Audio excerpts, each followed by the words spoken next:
राधे राधे, कैसे हैं आप सब लोग। स्वागत करती हूँ मेरे यूट्यूब चैनल पे एक नई वीडियो के साथ।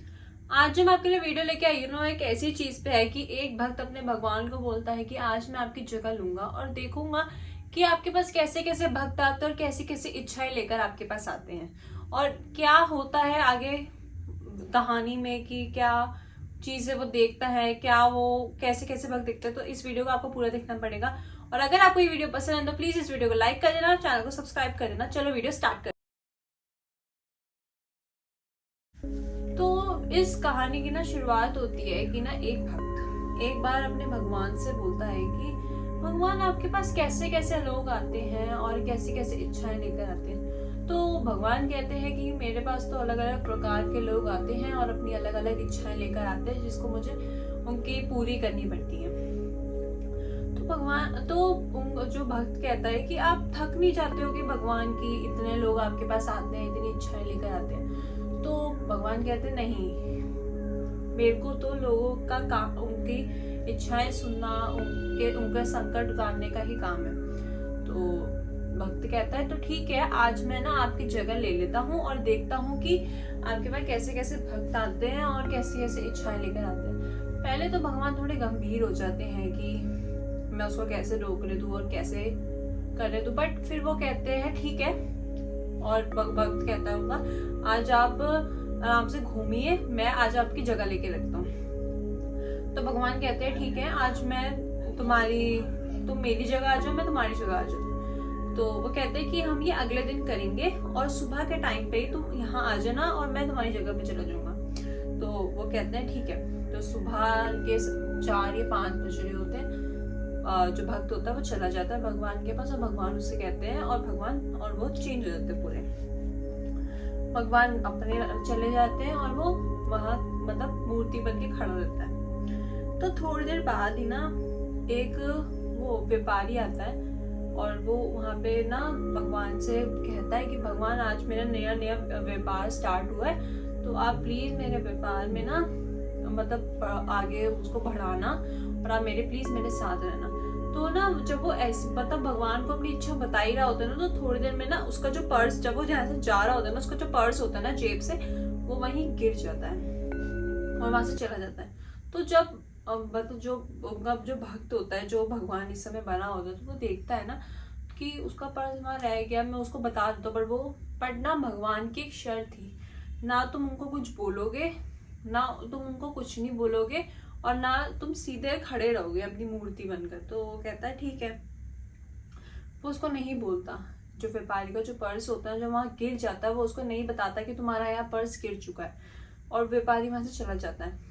फिर दिन का टाइम होता है, वहां एक भिखारी आता है। वो बेचारा बहुत ना वो रोता है और बहुत ना तरस उस पर आ रही होती है कि वो इतना ना, वो वहां पे ये बोलता है कि भगवान मेरे पास खाने का भी नहीं है, प्लीज मेरे को खाना मिल जाए कहीं से, या मुझे कहीं से कुछ काम मिल जाए। वो इतना गरीब होता है कि उसके घर में 2 वक्त की रोटी खाने के लिए भी पैसा नहीं था।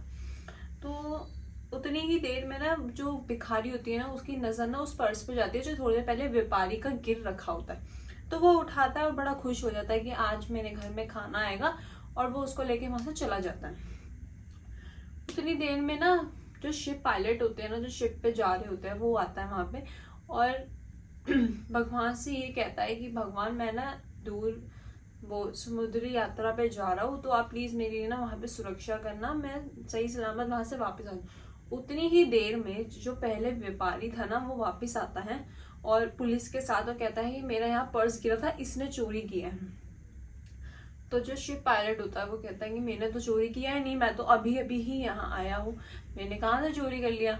तो जो मंदिर का सेवक था ना, जो वहां पे काम करता था, वो एकदम बोल पड़ता है कि नहीं, यहाँ से थोड़ी देर पहले यहाँ एक भिखारी आया था, शायद उसको मिला होगा ये पर्स। तो सब उसको ढूंढने जाते हैं भिखारी को, तो वो भिखारी मिलता और भिखारी को वो लोग पकड़ लेते हैं क्योंकि पर्स उसके पास से ही मिलता है। तो फिर जब शाम को भगवान वापस आते हैं ना, वो जो भक्त जो भगवान बना था थोड़ी दिन पहले, वो सब कुछ भगवान को खुशी खुशी सारी बात बताता है। तो भगवान कहता है कि तुमने गलत किया। अब कैसे गलत किया? गलत ऐसे किया कि जो सुबह जो व्यापारी आया था वहां पे, जिसका पर्स गिरा था, वो गलत काम करता था और अगर वो पर्स जो गिरा था वो किसी भिखारी को मिल जाता तो वो बेचारा 2 वक्त की रोटी खा लेता। और जो भिखारी आज जेल में गया, अगर उसकी जगह वो जो शिप पायलट था वो चला जाता ना, तो वो बच जाती उसकी जान। तो वो पूछता है, भक्त पूछता है कि कैसे उसकी जान बच जाती। तो बोलता था, उसे भगवान जी ने बोला कि जिस समुद्र यात्रा पे वो जा रहा था ना, वहाँ पे उस दिन ही एक मतलब बहुत बड़ा तूफान आने वाला था और वहाँ उसकी मौत हो जाती, उसकी उसकी जो बीवी है वो विधवा हो जाती। तो वो ये सब सुन के जो भक्त था वो बहुत दुखी हुआ। उन्होंने कहा कि भगवान आपकी जगह कोई नहीं ले सकता। आप जो लोगों पे कृपा करते हो वो कोई नहीं कर सकता। आप सब कुछ देखते हो। लोगों को ऐसा लगता है कि जो हमारे साथ इस समय हुआ है वो बहुत गलत हुआ है, ऐसा नहीं होना चाहिए था, बट ये आप गलत मत सोचो। भगवान की इसके पीछे भी कोई बहुत बड़ा ना वो होता है कि आपको आगे जाके पता चलता है कि मैं जो भगवान ने पहले किया था वो सही किया था। भगवान के प्लानिंग्स बहुत बढ़िया होते हैं। जिस टाइम आपको ये लग रहा है कि नहीं हमारे साथ ये गलत हुआ है, ऐसा नहीं होना चाहिए था, बट वो चीज़ आपको बाद में जाके रियलाइज होती है कि वो चीज़ हमारे साथ सही हुई थी। और भगवान हमेशा आपको देख रहे हैं। हमेशा आप हमेशा अच्छा करिए, भगवान आपके साथ हमेशा अच्छा करेंगे। So thank you. ये ही वीडियो थी। अगर आपको ये वीडियो पसंद आए तो प्लीज़ इस वीडियो को लाइक कर देना, चैनल को सब्सक्राइब कर देना। राधे राधे।